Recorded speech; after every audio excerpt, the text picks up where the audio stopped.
Until Friday, the US economy looked like it was doing pretty great, at least judging by the headline numbers. GDP growth came in at an annualized rate of 4.4% in the third quarter, way better than any forecast or peer economy, and consumer inflation came in surprisingly soft at just 2.4%. However, on Friday, the vibe suddenly deteriorated.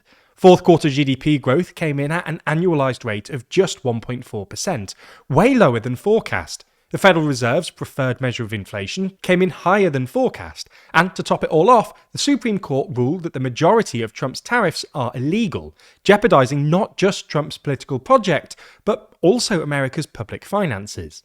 So in this video, we're going to look at all this new data and explain why the US economy suddenly looks a bit shaky.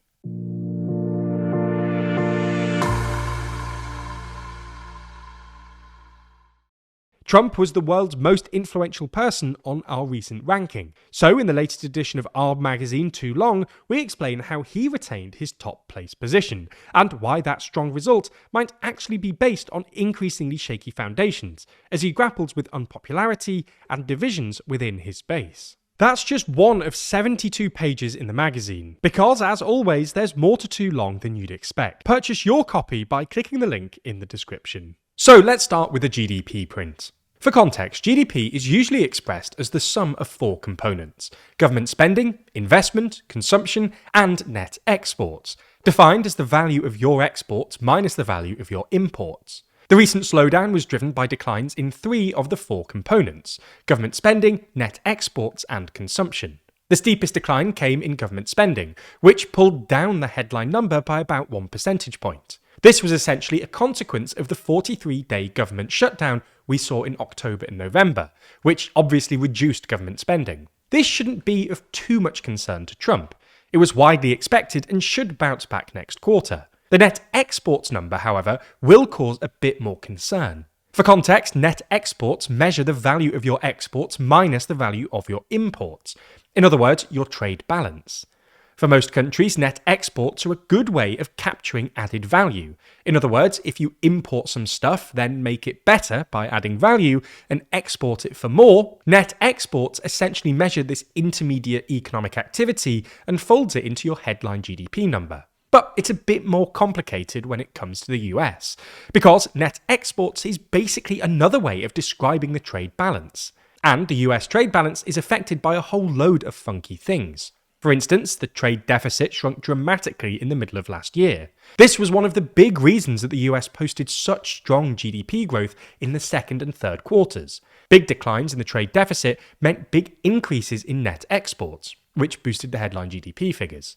However, as we explained in a recent video, those declines, especially the very steep declines we saw in October, weren't a consequence of normal economic activity or added value, but rather weird tariff-induced swings in stuff like pharmaceutical and gold imports, as well as the recent depreciation of the dollar, which is mostly driven by waning confidence in its role as the world's reserve currency. This is why, with pharmaceutical and gold imports stabilizing, the trade deficit actually widened again in November and December.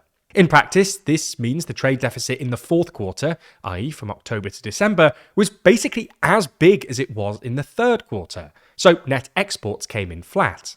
This meant that, unlike in the second and third quarters, the headline GDP figure wasn't boosted by a strong net exports reading. This isn't necessarily a bad thing. Most economists don't think the trade deficit is too much of a problem, but it will probably provoke some anxiety in the White House, given Trump really hates the trade deficit and really likes the big GDP figures.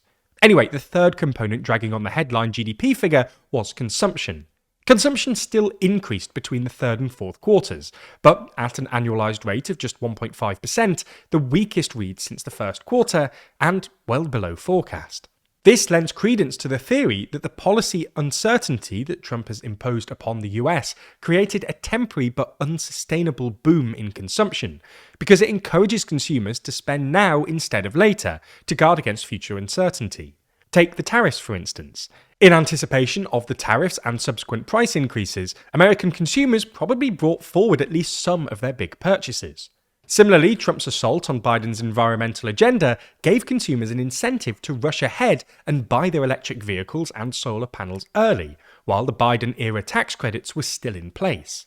Inflation, which we should remember is still running a fair bit above the Fed's 2% target, can have a similar effect.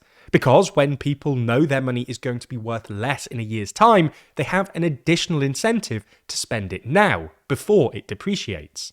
Anyway, this can all boost consumption, as it apparently did in the second and third quarters.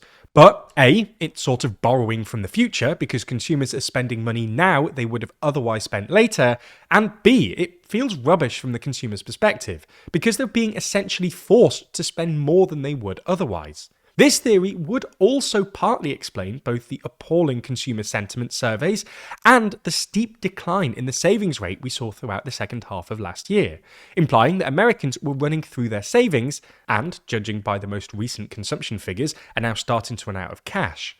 The silver lining to all this is that investment is up, although a lot of this was driven by AI-related spending, with tech investment surging to an all-time high of 3.5% of overall GDP.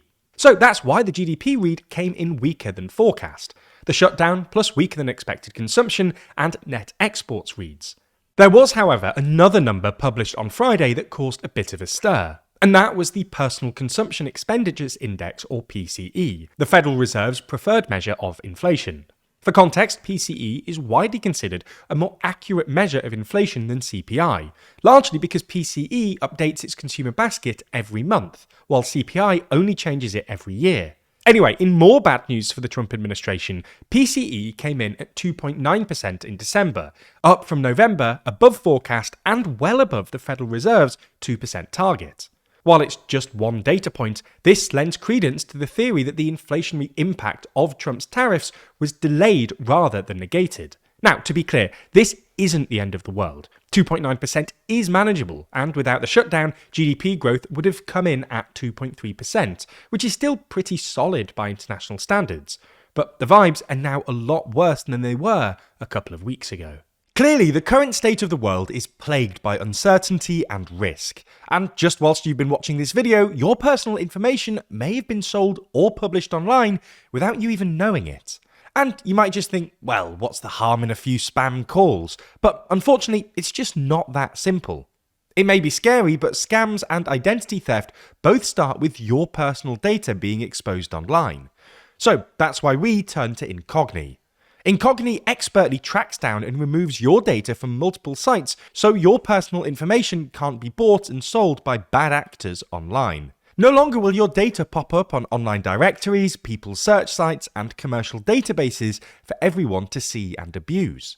They work on your behalf to request your personal data removal, and even conduct repeated removal requests so you remain in control. You can even send Incogni sites that expose your data, and they'll send removal requests on your behalf or assist you in opting out on your own with their custom removals feature. And it's even impacting parts of your life that you never thought about. For example, your health insurance could actually raise your rates just based on your online activity, particularly the data you enter into health apps. Insurance companies can easily buy that data to decide themselves just how healthy you are, without you even getting a say. From your phone number to your political affiliation, Incogni can help you find it all and remove it from the internet for good, keeping you protected from the threats you might not even be aware of. If they can't find you, they can't harm you.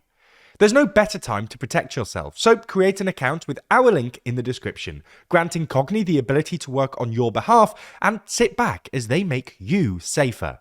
Plus, by using code TLDRnews at checkout, you'll get an exclusive 60% off an annual Incogni plan, and there's absolutely no risk with their 30-day money-back guarantee.